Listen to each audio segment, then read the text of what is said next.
So my story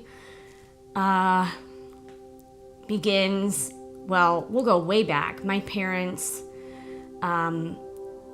prayed for a special child, and they got me. They did not know that I was going to be born with complications. I was born with a genetic disorder called Pierrot-Band syndrome. I came out not breathing. They almost trached me right on the spot, the doctors. But they soon figured out I had a cleft palate and a small jaw, micrognathia. So from birth, I was special. I went through surgeries. I was not held very much as an infant. And that's when a lot of those chemicals in your brain are first learning to fire off correctly, like dopamine, serotonin, is when you're held as an infant. So I went through a lot as a kid. Cleft palate was repaired. Then in middle school, I started showing signs of ADD. I was diagnosed with it and put on Adderall medication.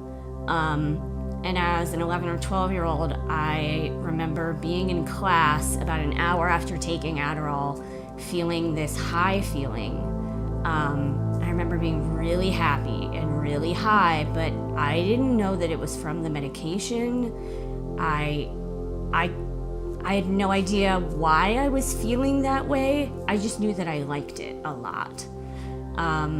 A couple months into that, I started grabbing extra pills from that bottle. Fast forward to high school, I'm no longer on the ADD medication, but I find other kids who are on it. So these kids would, they were my friends, and they would either throw away their medicine or give it away or sell it. So that's how I would get it. So I was abusing the Adderall that I could get. I would be snorting it in the back of classrooms. But I was really only messing with amphetamines at that point. I barely graduated high school. I was dating my now husband back then, and he is not a drug user, never has been. Didn't really understand that part of my life, and I kind of kept it from him as much as I could. I was a little bit embarrassed of it. I knew he didn't approve of it also, and wanted no part of it. So until it got really bad, he didn't really know much about it. At the time, again, I was just depressed. I was searching. We all have that void in us, and mine was just huge, gaping hole. And I was depressed. I had zero identity. It had never been instilled in me that I was worth something. So I just had zero identity, didn't know who I was depressed, was searching, and drugs were there. So I tried Vicodin for the first time, and I thought I found heaven.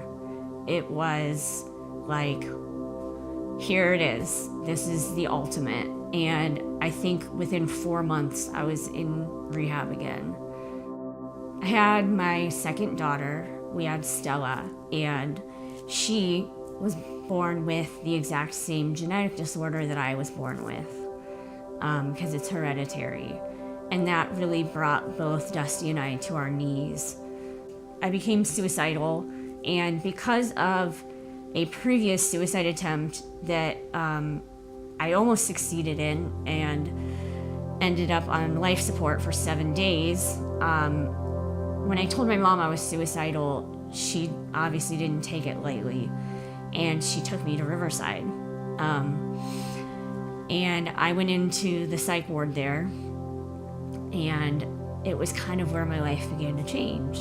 And the doctor said, "We're taking you off of Suboxone." And I tried to get off of it so many times before, but had never been able to. I was so scared, because getting off of Suboxone is more painful than getting off of heroin or opiates. The withdrawal is terrible. It's not life-threatening, but you feel like you're dying. And he said, not only are we taking you off of it, we're not going to step you down off of it. We're just cold turkey taking you off of it. I freaked out. I was like, get me out of here. I can't do this. No way. And he said, well, no, you can't leave the hospital because we're court ordering you in here. So you can either go in front of a judge or you can sign yourself in. So I basically was signing away my rights. And at that point, I had to just give up. And I think in that moment, I realized, okay, God, this is you doing for me what I could never do for myself. Because I could never do it on my own. I tried to control everything, and it wasn't until I gave up the control and let him do it and trusted in him that I was able to do it. And then by his strength, I overcame. My mom visited me almost every day. Dusty had to stay home and take care of a critical infant that was on night feeds, on a pump with the G-tube, and a 3-year-old. We talked on the phone sometimes. I think he was pretty angry, and he had a right to be. He was hurt. Our marriage has suffered since then. It's been really rough. But God, again, has redeemed that also.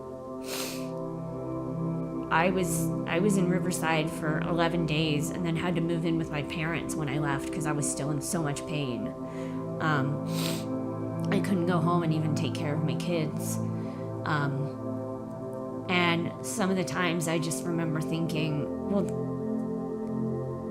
how can I even do this? I can't do this. It's impossible. Why are they making me do this? But then I'd think, well, look what Jesus walked up to the cross and did. Look how God let his son, he let his son go for me. Look at all the pain that he endured. This is nothing. And all those things that happened, all those bad things that happened to me, that I allowed to happen to me, that I did, I own. They've now been able to turn into a ministry and words that I can use for him, for his glory. The verse that I recall is Genesis 50:20. You intended to do harm to me, but God intended it for good, to accomplish what is now being done, the saving of many lives. What Satan intended for bad, God redeemed in my life. And he can do that in anybody's life. You have to let him take the control. You have to give up. Because if you're the one driving, if you're the one trying to make all the difference, it's not going to work. It's not going to be your way. It has to be his way. Every time, seek him, and he will set you free. Every time. And he'll do it over and over and over. Not just once. He will do it every time you seek him. There can be redemption in your life. Every time.